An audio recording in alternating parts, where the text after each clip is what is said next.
ہر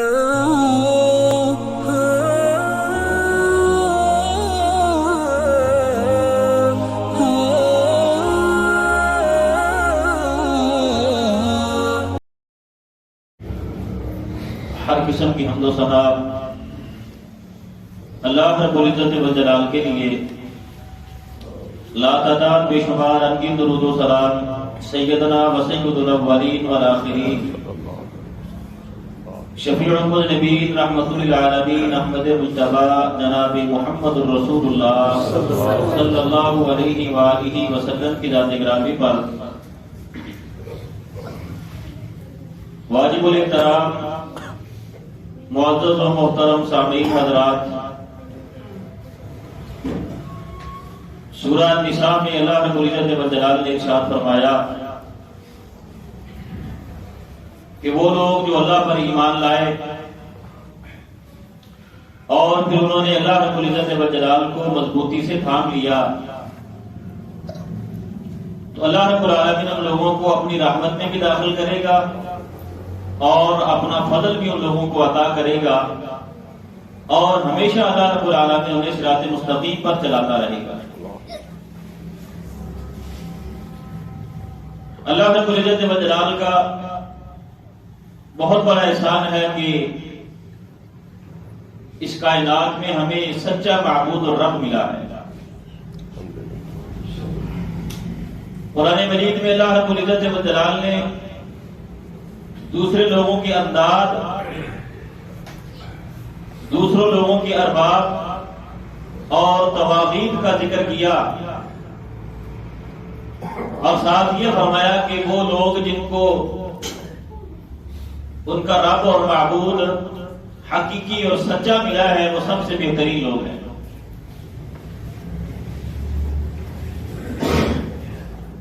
شیطان یہ چاہتا ہے کہ کسی نہ کسی طریقے سے مسلمانوں کو، اہل ایمان کو ان کے سچے معبود اور رب سے دور کر دیا جائے،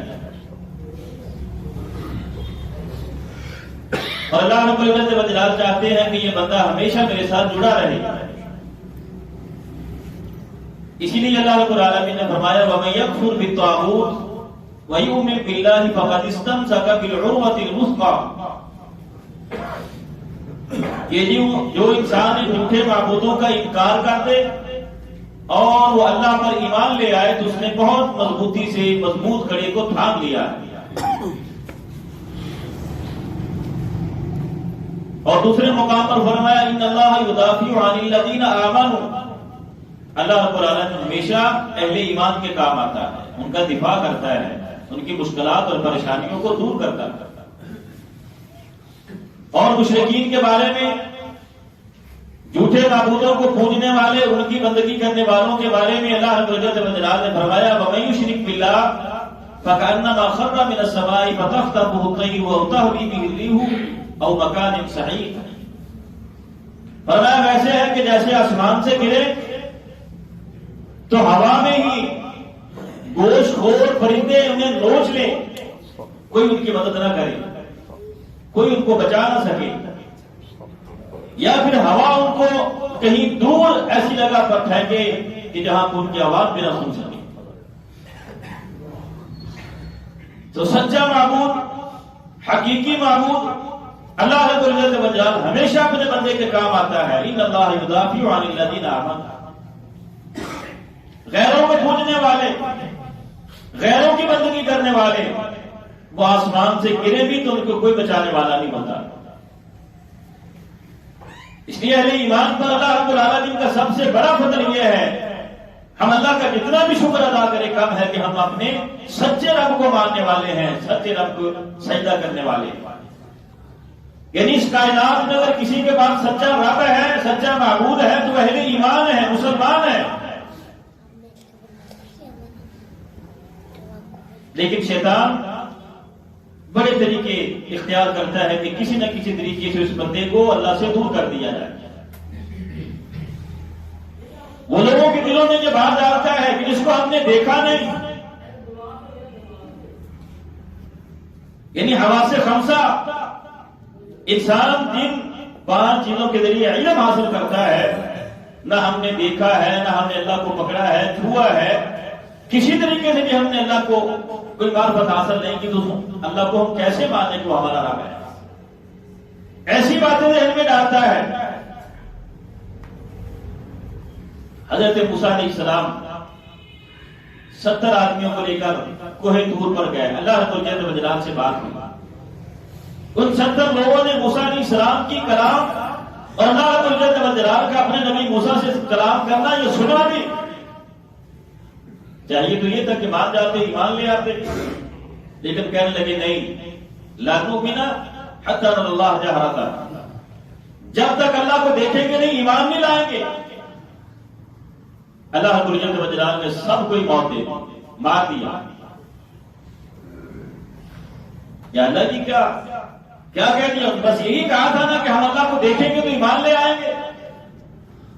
اللہ رب العزت و جلال فرماتے ہیں کہ اگر کوئی بندہ یہ کہے کہ میں اپنے حواس خمسہ سے اللہ رب العزت و جلال کو جانوں گا تو ایمان لاؤں گا، فرمایا یہ میرے رب ہونے کی گستاخی، یہ اللہ رب العزت و جلال کی گستاخی ہے، اس کی بے ادبی ہے. تو وہ یہ کہے کہ میں حواس خمسہ سے جانوں گا تو پھر ایمان لاؤں گا، فرمایا میری شان اور میرا مقام یہ ہے کہ یہ ساری کائنات کا نظام، اس نظام کو دیکھ کر جب بندہ میرے اوپر ایمان لے آئے، فرمایا یہ میری شان اور میرا مقام ہے. ان لوگوں نے یہ مطالبہ کیوں کیا کہ ہم اللہ کو دیکھیں گے تو ایمان لائیں گے؟ انہوں کو یہ اللہ کا دیا ہوا نظام نظر نہیں آتا، اپنا وجود نظر نہیں آتا، اپنی تخلیق نظر نہیں آتی. یہ ساری کائنات کا نظام جو اللہ رب العزت و جلال نے بنایا اور چلایا ہے، یہ نظام نظر نہیں آتا. اللہ کو دیکھیں گے تو ایمان لائیں گے، اس نظام کو دیکھ کر ایمان لائے، فرمایا یہ میری شان ہے، یہ میرا مقام ہے، یہ میری عزت ہے، یہ میرا احترام ہے. وہ تو موسیٰ علیہ السلام پھر گڑگڑائے اللہ رب العزت و جلال کے سامنے کہ یا اللہ میری قوم تو پہلے نہیں مانتی ہے، اگر یہ بھی مانے گا تو کیا بنے گا؟ پھر اللہ رب العزت و جلال نے دوبارہ ان کو زندہ کیا. تو اللہ کو حواس خمسہ سے جاننا یہ اللہ کی بے ادبی اور گستاخی ہے. لیکن شیطان ایسی بات انسان کے ذہن پہ ڈالتا ہے کہ ہم اللہ کو کیسے مان لیں، ہم نے دیکھا نہیں، ہم اس کے بارے میں کچھ جانتے نہیں، کیسے ہم اللہ پر ایمان لیں؟ اللہ رب العزت و جلال کا بہت بڑا احسان کہ ہمیں اللہ نے سچا رب عطا کیا. ہم سچے رب کے سامنے سجدہ کرتے ہیں. ہمارے پاس اس کی دلیل کیا ہے کہ ہمارا رب ہی سچا ہے؟ اس کی سب سے پہلی دلیل اور سب سے بڑی دلیل یہ قرآن، اللہ رب العزت و جلال کی کتاب، اللہ کا کلام کی ہمارے پاس سب سے بڑی دلیل ہے. سب سے پہلی دلیل ہے کہ ہمارا ہی رب سچا ہے، ہمارا ہی معبود سچا ہے. جس کے سامنے ہم ماتھا دیکھتے ہیں وہی سچا معبود ہے. یہ قرآن اس کی دلیل ہے.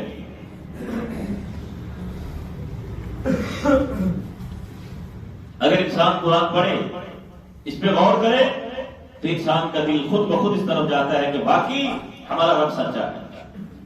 اس لیے حضرت علی رضی اللہ عنہ فرمایا کرتے تھے لوگوں قرآن پڑھا کرو، اس کا مطالعہ کیا کرو، اس کی قرات کیا کرو، تلاوت کیا کرو. جب تم قرآن پڑھو گے تو اللہ تمہارے دل میں یہ بات خود ڈال دے گا، تمہیں محسوس ہوگا کہ جس رب کے ساتھ ہم باتیں کر رہے ہیں وہی رب سچا ہے. تم قرآن پڑھو، تمہارے دل میں یہ بات آ جائے گی کہ جس رب سے میں باتیں کر رہا ہوں وہی رب سچا ہے. وَمَن يُؤْمِن بِاللَّهِ يَهْدِ قَلْبَهُ، تیرے دل کو اللہ ہدایت دے دے گا، تیرے دل کے اندر اللہ نور ایمان بھر دے گا.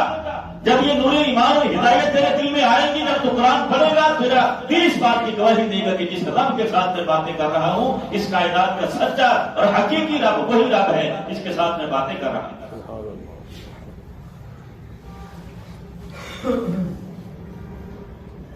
آج اس معاشرے میں ہم زندگی گزار رہے ہیں، اس وقت ہماری نئی نسل 80% تقریباً نوجوان لڑکے اور لڑکیاں کالج اور یونیورسٹیوں میں تعلیم حاصل کرنے والے بے دین ہو رہے ہیں، ملحد ہو رہے ہیں. ان کو پڑھایا اور سکھایا یہ جاتا ہے کہ ہم اس رب کو کیسے مانیں جس کو دیکھا نہیں، جس کے بارے میں ہم جانتے نہیں، ہم کیسے مانیں کہ وہ رب ہے. یہ کائنات ایک دھماکہ ہوا اور یہ کائنات وجود میں آ گئی، بس یہ خود بخود چل رہی ہے. وما یہلکنا الا الدہر، یہ زمانہ ہے، یہ زمانے کا ہیر پھیر ہے. کوئی رب نہیں، کوئی خدا نہیں، کوئی پیدا کرنے والا نہیں. ہماری نوجوان نسل کو، مسلمانوں کی اولادوں کو بے دین بنایا جا رہا ہے، ملحد بنایا جا رہا ہے. انہیں یہ تعلیم دی جا رہی ہے کہ کوئی خدا نہیں ہے. پھر وہ ہم سے سوال کرتے ہیں ہمیں لاجک سے بتاؤ، قرآن سے نہیں، حدیث سے نہیں، ہمیں عقل سے ثابت کر کے بتاؤ کہ رب ہے، کائنات ہے، اور کائنات کو پیدا اس نے کیا ہے اور وہ چلا رہا ہے۔ کیا دیا تجھے یونیورسٹی نے، کیا دیا تجھے اس کالج اور سکول نے؟ تیرے بچے کو بھی دین بنا دیا، اسلام سے دور کر دیا، اللہ سے دور کر دیا۔ لیکن یہ لوگ پھر بھی کہتے ہیں کہ مدرسے نے ہمیں کیا دیا، یہ مولوی نے ہمیں کیا دیا، اس مسجد سے ہمیں کیا ملا؟ کبھی تو نے غور کیا تو نے مدرسے کو کیا دیا، مسجد کو کیا دیا، مولوی کو کیا دیا؟ ہمارے ملک کا کتنا بجٹ ہے جو سکولوں، کالجوں، یونیورسٹیوں پر خرچ کیا جاتا ہے، اس کے مقابلے میں مدرسے کو کیا ملا؟ ہماری حکومت کی چھتری اور چھاپ کالج یونیورسٹی کو ملی، مدرسے کو نہیں ملی۔ یہ بڑی بڑی عمارتیں کالج اور یونیورسٹی کے اساتذہ کو دی گئی، مدرسے کے طالب علموں کو اور مدرسے کے اساتذہ کو نہیں دی گئی۔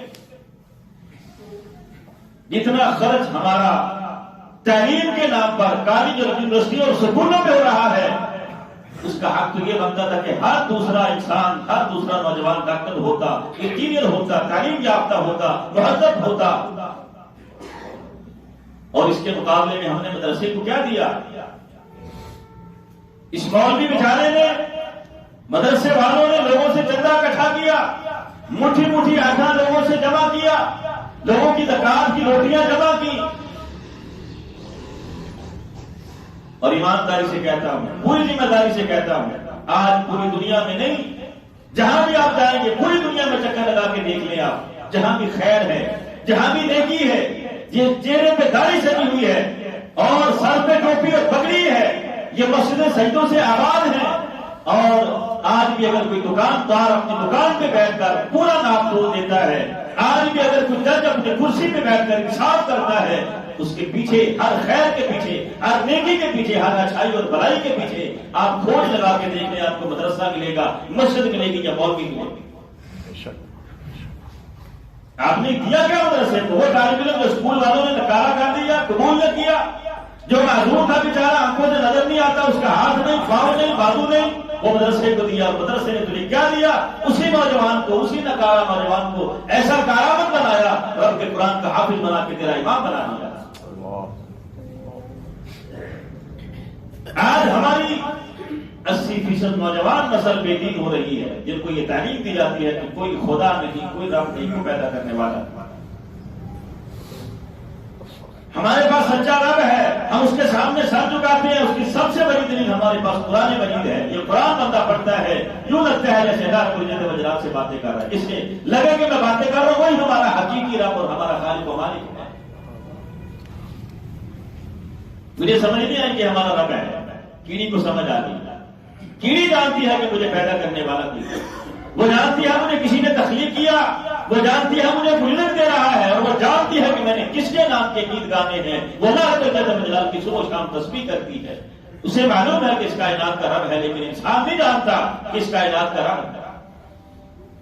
صحیح بخاری میں ہے، جناب محمد رسول اللہ صلی اللہ علیہ وسلم نے فرمایا، پہلی امتوں میں سے اللہ کے نبیوں میں سے نبی اپنے ساتھیوں کے ساتھ جا رہا تھا، ایک درخت کے نیچے آرام کیا، لیٹ گیا، نیند آ گئی، ایک کیڑی نے اس نبی کو کاٹ لیا۔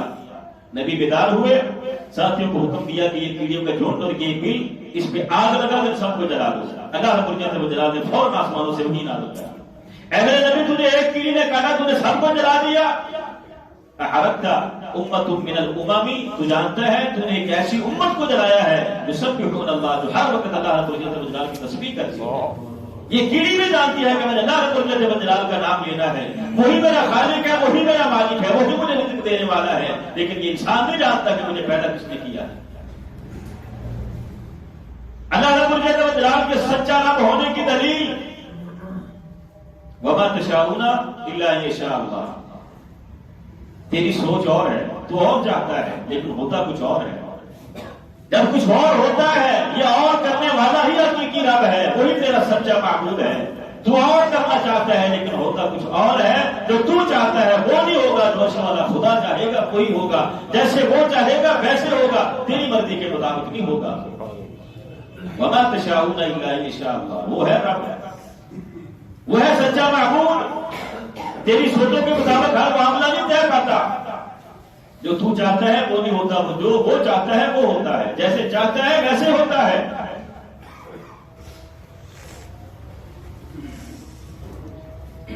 حضرت علی اور حضرت سفیان ثوری وہ کہا کرتے تھے کہ اللہ رب العزت و جلال کے سچا رب ہونے کی دلیل یہ ہے کہ ہم سوچتے کچھ ہیں، ہمارے خیالات کچھ اور ہوتے ہیں، مشورے کچھ اور ہوتے ہیں، ارادے کچھ اور ہوتے ہیں، لیکن اس کے برعکس ہو جاتا ہے۔ جب یہ ہوتا ہے تو ہمیں اسی سے پہچان ہو جاتی ہے کہ ہمارا کوئی رب ہے، ہمارا کوئی خالق ہے، مالک ہے۔ اللہ جو چاہتا ہے وہی ہوتا ہے۔ جناب محمد رسول اللہ صلی اللہ علیہ وسلم سے لوگوں نے 3 سوال کیے، آپ ہمیں اصحاب کہف کے بارے میں بتائیں، آپ ہمیں روح کے بارے میں بتائیں، آپ ہمیں ذوالقرنین کے بارے میں بتائیں۔ آپ نے ہمیں اچھا کل بتاؤں گا۔ کل آ گئی، کوئی وحی نہیں آئی، اگلا دن آ گیا، کوئی وحی نہیں آئی۔ اللہ رب العزت و جلال نے پھر بتایا ہے نبی اگر تو بھی انشاءاللہ نہیں کہے گا تو میں تمہیں بھی ان سوالوں کے جواب نہیں پاؤں گا۔ یہ ہے سچا رب، وہ کہتا ہے کہ انشاءاللہ کہو، یعنی ہوگا وہی جو اللہ چاہے گا، جو میں چاہوں گا وہ نہیں ہوگا۔ میں نے کہہ دیا ہے الگ بات ہے، لیکن ہونا وہی ہے جو اللہ رب العزت و جلال نے چاہا ہے۔ اے نبی تو بھی انشاءاللہ کہے گا تو میں تیرے سوالوں کے جواب دوں گا، وگرنہ تیرے پاس بھی سوالوں کے جواب نہیں آئے۔ وہ ہے حقیقی کائنات کا رب اور سچا رب۔ حضرت سلیمان علیہ السلام ایک دن کہتے ہیں کہ میں اپنی ساری بیویوں کے پاس جاؤں گا اور ان سے جو اولاد ہوگی، بچے ہوں گے، بیویاں رونیاں 100 کے قریب ہیں، سب کے پاس جاؤں گا۔ 100 بیٹے اللہ دے گا تو وہ 100 کے 100 اللہ کے دین کے مجاہد بناؤں گا۔ دیکھر وہاں بھی اللہ رب العزت و جلال سورۃ صاد میں اس کا ذکر کیا، فرمایا کہ وہ انشاءاللہ کہنا بھول گئے، شیطان نے بلا دیا انشاءاللہ کہنا۔ 100 بیویوں کے پاس گئے، ایک ہی بیوی سے بچہ ہوا اور وہ بھی ناقص، وہ بھی مکمل بچہ نہیں تھا۔ کیوں؟ اس لیے کہ میرے نبی نے انشاءاللہ نہیں کہا تھا، انشاءاللہ نہیں کہا تھا۔ اگر اللہ چاہے گا تو ایسا ہوگا، اگر اللہ نہیں چاہے گا تو کبھی نہیں ہو سکتا ہے۔ تو نبی بھی نہیں کر سکتا ہے جو اللہ نہیں کرنا چاہتا، تو نبی بھی نہیں کر سکتا ہے، ولی بھی نہیں کر سکتا ہے، کوئی دربار والا، کوئی پیر، کوئی بزرگ اور کوئی کرنے والا کچھ نہیں کر سکتا ہے جب تک اللہ رب العزت و جلال نہیں چاہتا۔ حضرت موسیٰ علیہ السلام، ان کی ماں کہتی ہے یا اللہ یہ چھوٹا سا بچہ اس کو لکڑی کے صندوق میں ڈال کر سمندر کے دریا کے سپرد کر دو، اس کو کون بچائے گا؟ اللہ رب العزت و جلال نے فرمایا تو اس بات سے پریشان ہوتی ہے کہ بچائے گا کون؟ یہ تیرا بیٹا انا راتو ہوئی، اس بچے کو میں تیری طرف واپس بھی لوٹاؤں گا، وجاعلوہ من المرسلین، اور اس کو میں نبی اور رسول بھی بناؤں گا۔ پریشان ہوتی ہے کہ کون حفاظتیں کرے گا، کیا بنے گا، کیا ہوگا؟ تو یہ نہیں جانتی کہ میں اس کو بچاؤں گا بھی اور تیری طرف واپس بھی لے کر آؤں گا، اس کو دودھ بھی تو ہی پلائے گی، اور یہ بھی میرا وعدہ ہے کہ میں اس کو نبی اور رسول بھی بناؤں گا۔ یہ ہے رب، یہ ہے اس کائنات کا خالق اور مالک، یہ ہے مسلمانوں کا سچا خدا کہ جو اللہ چاہتا ہے وہ ہوتا ہے، جو کوئی اور چاہے وہ نہیں ہوتا ہے۔ اور اللہ رب العزت و جلال کے سچا ہونے کی تیسری دلیل ہمارے پاس یہ ہے کہ جتنے بھی دنیا کے معبودان باطلہ ہیں اور سب سے بندہ امید لگائے تو نا امید ہو جاتا ہے، نا امید ہو جاتا ہے۔ اللہ رب العزت و جلال سے بندہ امید لگائے تو کبھی اللہ رب العالمین اپنے بندے کو نا امید نہیں ہونے دیتا ہے، کبھی بندے کو نا امید نہیں ہونے دیتا۔ وہ ایسی رات ہے جب مکہ فتح ہوا، ابو جہل کا بیٹا اکرمہ مکہ چھوڑ کے چل دیا، بحر احمر کے ذریعے افریقہ کے جنگلات میں جانا چاہتا ہے، کشتی میں سوار ہے، دریا کے عین جب دریا درمیان میں پہنچا تو کشتی ہچکولے کھانے لگی، تو ملا نے کہا اب بتوں کو نہیں پکارو، اب پکارو تو اس آسمان والے خدا کو پکارو، وہی ہمیں کامیاب کرے گا، وہی ہمیں پوری منزل تک ہمیں پہنچائے گا۔ اللہ رب العزت و جلال نے وہ راستہ اس راستے سے ابو جہل کا بیٹا اکرمہ بھاگنا چاہتا تھا، اسی راستے میں اللہ رب العزت و جلال اس کی ہدایت کا سامان پیدا کر دیا. یہ ہے وہ خدا، حقیقی خدا. اس نے کہا کہ جس بات سے ڈر رہے تھے، بھاگ رہے تھے، وہی بات تو سامنے آ گئی. اب آگے جانے کا کیا فائدہ، پیچھے جاتا. واپس آ گئے کہ جب اللہ رب العزت و جلال کو ہی پکارنا ہے، بڑی سے بڑی مشکل آ جائے، پریشانی آ جائے، کسی ببر میں پھنس جائے، تو جب اللہ رب العزت و جلال کو پکارنا ہے تو پھر ان بتوں کو پکارنے کا کیا فائدہ؟ جب آخری ہماری کامیابی کی راہ اور امید اللہ رب العزت و جلال سے وابستہ ہے تو پھر بتوں کو پوجنے کا کیا فائدہ؟ واپس آ گئے. جناب محمد رسول اللہ صلی اللہ علیہ وسلم کے قدموں میں سر رکھا، اسلام قبول کیا، مسلمان ہو جاتا. جب ہر طرف سے بندہ نا امید ہو جاتا ہے، اللہ رب العزت و جلال کی ذات ایسی ذات ہے جہاں بندہ کبھی نا امید نہیں ہوتا ہے، ہمیشہ بندے کی امید قائم رہتی ہے اللہ رب العزت و جلال کے ساتھ. جب آپ مدینہ میں آئے، حضرت جابر بن سلیم کہتے ہیں کہ لوگ آپ سے ملاقات کرتے ہیں، بھی آپ سے ملنے کے لیے آیا. تو میں نے آ کے کہا کہ کیا واقعی اللہ جو سچا اللہ ہے، سچا رب ہے، تو اس نے واقعی آپ کو رسول بنا کے بھیجا ہے؟ نبی اسلام نے فرمایا کہ ہاں، مجھے اس رب نے رسول بنا کے بھیجا ہے جس سے بندہ کبھی نا امید نہیں ہوتا ہے. کسی بڑی سے بڑی مشکل اور مصیبت میں بندہ پھنس جائے تو اللہ رب العزت و جلال کو پکارے تو اللہ بندے کو اس مشکل سے نکلنے کے راستے بتا دیتا ہے. مجھے اس رب نے اپنا رسول بنا کے بھیجا ہے، جب قحط پڑ جائے اس سے دعا کی جائے تو وہ زمین سے انگوریاں اگا دیتا ہے. مجھے اس رب نے سچے رب نے رسول بنا کے بھیجا ہے کہ جب انسان صحرا میں ہو، اس کی سواری گم ہو جائے، اس سے دعا کرے تو اس کی سواری کو بما سالوں سلام اسی طرح واپس لے آتا ہے. اور میں اس خدا نے مجھے رسول بنا کے بھیجا. انسان جب ہر طرف سے نا امید ہو جائے تو اللہ رب العزت و جلال کی طرف سے کبھی نا امید نہیں ہوتا. اللہ کبھی بندے کو نا امید نہیں ہونے دیتے، مایوس نہیں ہونے دیتے. یہ اللہ کے رب ہونے کی دلیل ہے کہ وہ ہمارا سچا رب ہے، سچا خالق اور مالک ہے. اور اس سے بھی بڑی بات، دنیا کے جتنے معبود ہیں لوگوں نے اپنے ہاتھوں سے ان کو تیار کیا، ان کے اندر نقص ہے، عیب ہے. ہمارا خدا، ہمارا رب جسے ہم سجدہ کرتے ہیں، جس کے سامنے ہم سر جھکاتے ہیں، خدا کی قسم ایسی ذات ہے جس کے اندر کوئی عیب نہیں، کوئی نقص نہیں، جس کے اندر کوئی عیب نہیں، کوئی نقص نہیں. جناب محمد رسول اللہ صلی اللہ علیہ وسلم نے ایک بہت بڑے فتنے کا ذکر کیا جسے آپ نے پناہ مانگی اور امت کو بھی پناہ مانگنے کی تعلیم دی. اس کو دجال کا فتنہ کہا جاتا ہے. فرمایا یہ بہت بڑا فتنہ ہے. وہ فرمایا رب ہونے کا دعویٰ کرے گا کہ میں رب ہوں، آسمانوں کی طرف اشارہ کرے گا تو بارش بھی برسے گی، زمین سے کہے گا تو انگوریاں بھی اگیں گی، انسان کو مارے گا بھی زندہ بھی کرے گا. لوگ اس کے اس دھوکے میں آ کر اس کو رب مان لیں گے، اس کے پیچھے چل پڑے گا. لیکن آپ نے ساتھ فرمایا انہو اعور، فرمایا وہ اعور ہے، کانا ہے، اس کی ایک آنکھ ہے. وَإِنَّ رَبَّكَ لَيْسَ بِأَعْوَرَ، اور مسلمانوں تمہارا خدا، تمہارا رب وہ اعور نہیں ہے، وہ ایسی ذات ہے جو بالکل ہر عیب اور ہر نقص سے پاک ہے، ہر عیب اور ہر نقص سے پاک. آپ نے فرمایا قیامت والے دن اللہ رب العزت و جلال اعلان فرمائیں گے کہ دنیا میں جو جس کی بندگی کرتا تھا اس کے ساتھ جا کے کھڑا ہو جائے، جو جس کو پوچھتا تھا اس کے ساتھ جا کے کھڑا ہو جائے. فرمایا لوگ اپنے اپنے معبودوں کے پیچھے جا کے کھڑے ہو جائیں. اہل ایمان کھڑے ہیں، تم کیوں کھڑے ہو؟ ہم اپنے رب کی انتظار میں کھڑے ہیں، ہم اپنے رب کے انتظار میں کھڑے ہیں. ہم نے کبھی کسی دوسرے کے سامنے سجدہ نہیں کیا تھا، کبھی کسی دوسرے سے امیدیں وابستہ نہیں کی تھی. ہمیشہ ہم نے سجدہ کیا تو اللہ رب العزت و جلال کی ذات کو کیا. ہمیشہ ہم نے امیدیں وابستہ کی تو اللہ رب العزت و جلال سے کی. ہمیشہ ہم نے ہاتھ اٹھائے تو اللہ رب العزت و جلال کے سامنے ہاتھ اٹھائے، دامن پھیلایا تو اللہ رب العزت و جلال کے سامنے پھیلایا. ہم کسی اور کے ساتھ کیسے کھڑے ہو سکتے ہیں؟ ہم اپنے حقیقی اور سچے رب کے انتظار میں. میں نے خواب میں دیکھا اللہ رب العزت و جلال کو، میں بیان نہیں کر سکتا. فرمایا اللہ رب العالمین اتنا حسین تھا، اتنا خوبصورت تھا، اس نے اس کائنات کو خوبصورتی اور حسن بخشا. اللہ رب العالمین کتنا حسین ہوگا، کتنا خوبصورت ہوگا. کوئی نقص نہیں ہے ہمارے رب کے اندر، ہمارے خدا کے اندر. جس کو ہم پوچھتے ہیں اس کے اندر کوئی عیب نہیں، کوئی نقص نہیں.